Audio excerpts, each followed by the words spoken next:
Ավագ հինգշաբթի։ Ավագ հինգշաբթին մեր եկեղեցու համար ամենահագեցած ծիսական օրերից մեկն է,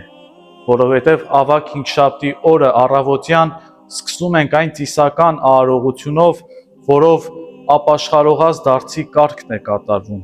եւ տարվա մեջ միայն այդ օրն է, որ կատարվում է այդ կարգը, եւ արդեն միջօրեի ժամին կատարում ենք Սուրբ Պատարագ, որովհետև այդ օրն է, որ հիշատակվում է հաղորդության Սուրբ Խորհրդի հաստատումը։ Մենք ավետարանում ընթերցում ենք, թե ինչպես մեր Տեր Հիսուս Քրիստոս Զատկի տոնին, հրեական Զատկի տոնին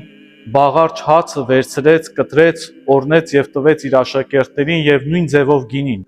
Պատվիրեց ու ասաց, որ սա կատարեն իր հիշատակի համար։ Սուրբ հաղորդությունը մեր եկեղեցում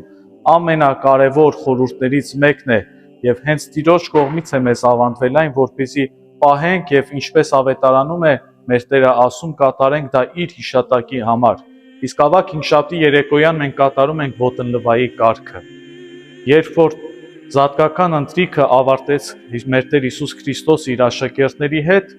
կռացավ եւ լվաց իրենց ոտքերը ցույց տալով կատարյալ խոնարհության նշան։ Պետք է հիշենք ավետարանից, որ մինչ այս դրվագը աշակերտների մեջ վեճ էր առաջացել, թե ով է իրենցից մեծը, եւ այս հարցի պատասխանը Տերը իր խոնարհությամբ ցույց տվեց եւ նաեւ ասաց, որ ով որ խոնարհեցնի իր անձը պետք է բարձրանա։